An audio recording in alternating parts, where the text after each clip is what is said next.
Hi everyone, so it is monthly favourites time, and I didn't actually think I had that many, but then as usual I went round and thought, no, you actually do have a decent amount. If the light looks a little bit weird, I'm really sorry. It's chucking it down with rain outside right now, and I won't bore you with my lighting issues, but I want to move house for various reasons, but one of the reasons is it's such a dark house and I can't seem to find anywhere to film where it isn't dark, so hopefully it looks okay. You know, the shadow behind me, just everything's annoying me. In case you were wondering, this isn't a favourite because I've only used it for the first time today, but I just thought it's the elephant in the room, and people moan, don't they, about the fact that I'm really negative. I was going to make a joke about the fact that I was the elephant in the room, but I resisted because I thought you would tell me off. So I'm trying. But it is my lipstick, and it is the matte liquid lip paint from Vera, and it is called Pink Explosion. I'm a bit of an idiot, aren't I? Yeah, this shade I've got on right now, very kind of 80s and shockingly bright pink, and I already can picture going to work with this on and people saying, oh, your lipstick's a bit bright today, but I don't care because I love it. So yeah, that's my lipstick. Got that out of the way. Makeup wise favourites, I haven't actually got very many. I've only got one, which is weird, but I think it's because I've been testing quite a few new things recently but that I'm not ready to kind of claim them as favourites just yet, and it's I've kind of, I don't know, I haven't been using tons of new things necessarily that I've been wowed with. So the only makeup favourite I've got right here is from Elf, which is surprising because Elf is actually a brand who very kindly send me things every month and that I am very rarely wowed by. And I know that sounds really bad, but I just feel like the products tend to be quite cheap, and I feel like they're cheap as well, and just not products that particularly appeal to me. I very rarely am wowed by anything from Elf, but this is very nice, and this is the Targeted Natural Glow Stick. So it's a highlighter stick. I think Topshop do a similar product to this, but basically it looks like that, and then you can just apply it here. That's obviously applied very strongly, and you kind of get a little bit of a gleam going on. You can see that, can't you?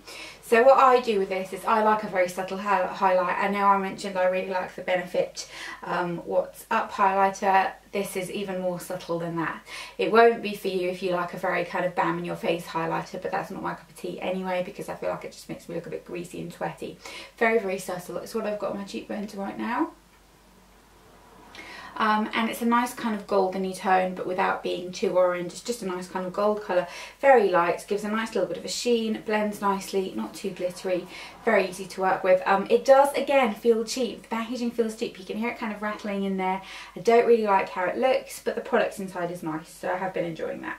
Then let's do skincare, because I've got 3 skincare products. 2 of them are from The Ordinary. The first one is this, which is the Glycolic Acid 7% Toning Solution. I had ordered this and then waited about 2 months for it to arrive, and it's very nice. Do I think that it's so nice that you need to rush out and buy it and wait for ages? I don't know. I must admit I am finding the whole kind of ordering system from The Ordinary a little bit annoying, and I think it's very much catching up with the trend that a lot of brands are doing now, you know, like the kind of Kylie Cosmetics and that kind of thing, where everything's out of stock and then you have to wait ages and they have this wait list, and it makes it sound very kind of prestigious, and it makes it sound like you have to have it. I'm not sure if I think it is genuinely a stock problem or if it's on purpose to create hype, which annoys me slightly, but nonetheless a very nice product. Not particularly strong. To be honest, I find with a lot of these types of products they are much of a likeness. I think I'm going to do a video about kind of acid toners in general, the ones I've tried, and talk you through them.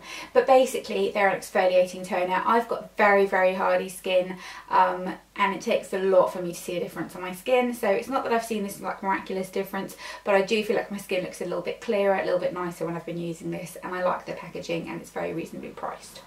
So make of that what you will. The second one I actually said I didn't like, and it gave me a very bad dry reaction. But I have since discovered that if you use the AHA 30% plus BHA peeling solution, if you leave this on for no longer than 3 minutes, I'm good. It gets rid of any of the dead skin. You look like a vampire when you've got it on because it's red. It gets rid of the dead skin, leaves a very kind of nice, luminous complexion behind. Just be very, very careful. If you've got very sensitive skin, I wouldn't go near it. I don't consider myself to have sensitive skin. They suggest you leave it on for 10 minutes, I think. Yeah, 10 minutes. And rinse off. 10 minutes was way too much for me. I had dryness all around my cheeks, which isn't an area I normally struggle with, so it's something to be aware of. Then I have also got a cleanser, and this is so inexpensive, but this is the Nivea Cream Care Cleansing Cream Wash. Really, really nice product. Like I said, very affordable. It smells like Nivea, which is a really nostalgic smell because my mum always used Nivea when I was a kid. And it's just a nice cream face wash. You could use it on dry skin, you can use it on wet skin. I prefer it on dry skin and then rinse it off with a flannel or something, but you can just see here it's just a nice kind of creamy texture, leaves your skin feeling nice, not stripped, not greasy, smells lovely, and it's just a very nice product, and it's unusual for the drugstore, I think, in terms of its texture as well. Wouldn't necessarily recommend it as something to kind of remove makeup with and that kind of thing. You have to work quite hard for it to do that, but I don't mind it for like a no makeup day type of cleanser. Really, really nice, and it smells amazing, like I've already told you about 5 times. Then for nail polish, I actually have picked up the wrong nail polish. I wanted to tell you that my favourite was Essie's Watermelon. I've picked up a Berry nail polish. What is wrong with me? Anyway, pretend that it was Essie's Watermelon, which is a nice kind of watermelon-y pink shade, because I clearly am an idiot. So then I have also got a hair product, and this is the Lee Staford Coco Loco Coconut Heat Protection Mist. I hate the name of that. Coco Loco. What is it? A cereal? Like, no, it's just stupid. Smells like coconuts. Smells amazing. Heat protection, a little bit of protein for your hair if you heat style it. Works very, very nicely. It doesn't weigh your hair down either, and the smell is really pleasant, although it doesn't linger particularly long in your hair. Speaking of scents, I've also got a shower gel here, and this is the Body Shop Italian Summer Fig Shower Gel. I must confess that I had a notion in my head that fig smelled a little bit more fruity, and it's not in this shower gel. It's a very fresh, green, almost freshly cut grass type of smell. I really, really like it. But I can see how it might not be for everyone, because it literally does smell like freshly cut grass. If that's what figs smell like when they're growing, then I don't know. I found it surprising for what it was called, but it's a very kind of leafy green type of smell. Love it. I actually have got another one of these, and I'm happy that I've got 2 because it's that nice. Great for summer. Not that we can feel very summery today. And then last but not least is a fragrance, and this is Look by Vera Wang. Now I wouldn't have picked this up necessarily. I'm not a big fan of a lot of the Vera Wang perfumes. I used to really like Princess, but now it kind of makes me feel a bit sick. It's that vanilla-y. But my sister had this. I think like my mum had bought it for her as a present, and when I was staying there a while ago I sprayed it, and I really, really liked it because it's a very unusual scent. It's a little bit sharp, and it's a very sharp floral. It's got no warmth to it whatsoever, but it's very fresh feeling. But like I said, much more on the floral side, not necessarily the kind of watery, lemony side. Very floral. And I was in Savers the other day, and it was like in the discount bin, and I grabbed it, and it's a really, really nice perfume. I like the bottle of it. I think it's very simple and pretty, and like I said, I just think it smells really good. I'm wearing it today, and it's just a kind of very inoffensive type of perfume, but not one that I think could be, I know you're not supposed to do that, but I always do that. It's just really nice. I can see how it wouldn't be for everybody though. It kind of is quite sharp, but I quite like that. So yeah, that is everything. Is it? It is. I think this was a really short one. We're not even at 10 minutes.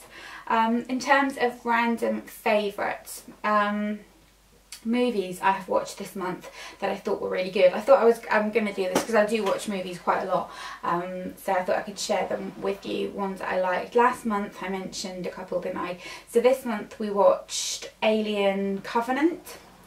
I'm not a big fan of space movies, but I've established I like space movies about aliens, not about people. So yeah, Alien Covenant was very, very good. I also watched Wonder Woman this month, which, you know, I know kind of some people have issues with, didn't like it, blah blah blah. I thought it was very, very enjoyable, and I think that Gal Gadot is just beyond gorgeous. Then in terms of TV shows, so Game of Thrones has returned. We're 2 episodes in, loving it. I think they have been such good episodes, and I think it's one of those programs that you cannot like it, like it cannot be your cup of tea, you cannot necessarily bond with the story, but I think it's one of those shows that you can't fault, if that makes sense. I think it's so well made, it's so well directed, it's beautifully shot, it's well acted, the dialogue's very witty, that you can't pick faults at it, which is rare, I think, for a TV show. So loving Game of Thrones coming back. I did watch, it's only a 2-part thing, but on Netflix I watched The Red Tent, which is an adaptation loosely based on the book. They have changed some things in it, and that has Rebecca Ferguson in it, Minnie Driver, the lady that was Brody's wife in Homeland, whose name I can never remember but I really like, and the guy from Game of Thrones who is Khaleesi's, we call him in this house Lord Friendzone, because I can never remember what his name is. Is it something Mormont? You know, the one that's in love with Khaleesi. He is in it as well. Very, very good. Enjoyed that a lot. It's only 2 episodes. Then also we have nearly finished watching Ozark on Netflix, which only launched last week, but we watched it a lot over the weekend. I think we've got 3 more episodes to watch, or maybe 2 more, I can't remember, but it is starring Jason Bateman, and it's a kind of serious program. It's, think Breaking Bad meets True Detective season 1 is how I could best describe it, but really, really enjoying that, and I can't wait to finish it. And the next on my list is we're going to watch Riviera. But yeah, I think that's everything. Let me know your favourites, beauty and otherwise, and I will see you all in my next video. Bye!